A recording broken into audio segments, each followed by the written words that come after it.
শুরু করেছেন যখন বাংলা চলচ্চিত্রের 10 জন শক্তিমান চিত্রনায়ক ছিলেন, যখন মান্না ভাই ছিলেন, যখন অমিত ভাই ছিলেন, যখন বাবা ভাই ছিলেন, অনেকে ছিলেন।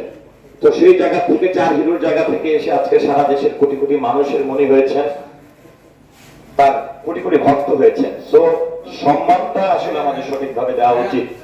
তো যাই হোক, এই মুহূর্তে রাফি ভাইকে বলবো তার বক্তব্য প্রদান করার জন্য। রাফি ভাইকে আসার আগে একটু রাফি ভাইয়ের একটু ছোট্ট জিনিস বলতে চাই, যে আমরা তো আসলে রাফি ভাইকে এখানে খুশি করার কিছু না, যা চেয়েছি তার চেয়ে বেশি পেয়েছি, যা আশা করেছি তার চেয়েও বেশি পেয়েছি।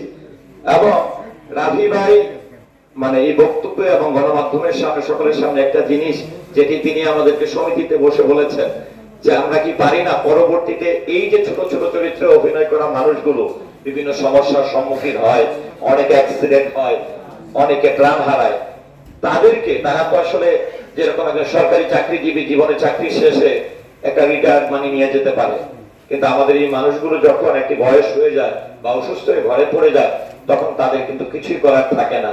সারা চারপাশের মানুষজন তাকিয়ে তাকিয়ে বলে, দেখ চলচ্চিত্রের নায়ক, চলচ্চিত্রের নায়িকা কিংবা চলচ্চিত্র শিল্পী খেতে পারে না। তো রাফি ভাই আমাদের পাশে থাকবে, আজকে ভালো লেগেছে। হ্যাঁ, রাফি ভাইকে অবশ্যই আমি একটু মনে করিয়ে দিলাম যে ওনার কাছ থেকে কিছু আইডিয়া, যেটা এখনকার সময় মেধাবী একজন মানুষ।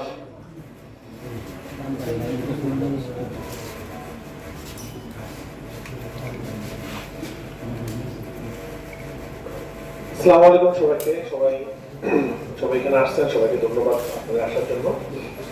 খুব বেশি কিছু বলতে চাই না, আসলে একটা কথাই বলতে চাই যে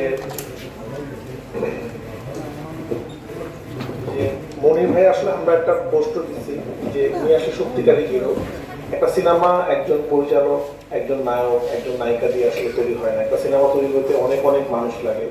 যে মানুষটা আমাদেরকে চা দেয় তারও অনেক বড় অবদান, কারণ ওই ঠিক সময় যদি আমাদেরকে চাটা না দেয়, কফিটা না দেয়, ভাতটা না দেয়, যে পেটটা ধোয় সেও আমাদের ফ্যামিলি। সিনেমা যখন আপনারা দেখেন হাততালি দেন, প্রত্যেকটা মানুষের সমন্বয় না হলে একটা ভালো সিনেমা হয় না। একজন ডিরেক্টর একা একটা ভালো সিনেমা বানাতে পারে না। যে ড্রাইভারটা ভোর 3টার দিকে ঘুম থেকে উঠে আমাদের আর্টিস্টদের বাসা থেকে আর্টিস্টদেরকে তুলে সবার আগে আসে এবং সবার লাস্টে সে বাসায় যায়।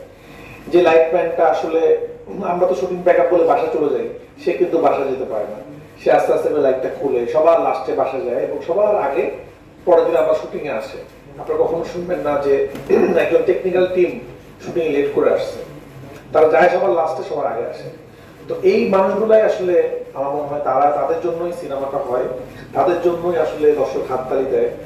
তো তাদেরকে আমাদের অবমূল্যায়ন করলে হবে না। আমি মনির ভাইয়ের প্রসঙ্গে পরে আসতেছি, আমি আগে বলতে চাই যে মনির ভাই তো চলে গেল, যদিও ওনার নর্মালভাবে মারা গেছে উনি, কিন্তু এরকম যারা ক্যামেরার পিছনে কাজ করে বা স্ট্যান্ডম্যান বলেন, সহশিল্পী বলেন, বা প্রোডাকশন বয় বলেন, বা লাইটের লোক বলেন, অথবা যারা গাড়ি চালায়, এটা তো লাইফের কোনো নিশ্চয়তা নেই। আসলে একটা সরকারি অফিসার হোক বা যে কোনো অফিস কাজ করে, তাদের যদি একটা মিনিমাম লেভেলে চাকরি চলে যাওয়ার পর অথবা মারা যাওয়ার পর একটা কিছু আসে তার কোম্পানি থেকে, কিন্তু এরা তো নিজস্ব একটা কোম্পানির আন্ডারে কাজ করে না। তাহলে একটা মানুষ যদি হঠাৎ করে মারা যায় অথবা মৃত্যুকালে, তার কিছু একটা থাকতে হবে।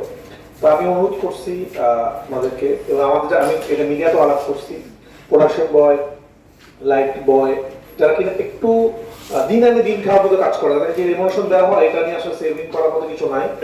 এটা যদি তাদের জন্য কিছু একটা করা হয়, সেটা গভর্নমেন্ট রিলেটেড হতে পারে, সেটা এফডিসি রিলেটেড, পৃথিবীর সব জায়গায় এটা আছে, একটা ইন্স্যুরেন্স আছে যে উনি যদি মারা যায় ওনার ফ্যামিলিকে, কারণ মারা যাওয়ার পর ওনার ফ্যামিলি তারপর এই সেম কাজটা করতে পারবে না। আসলে ফ্যামিলি কি করবে?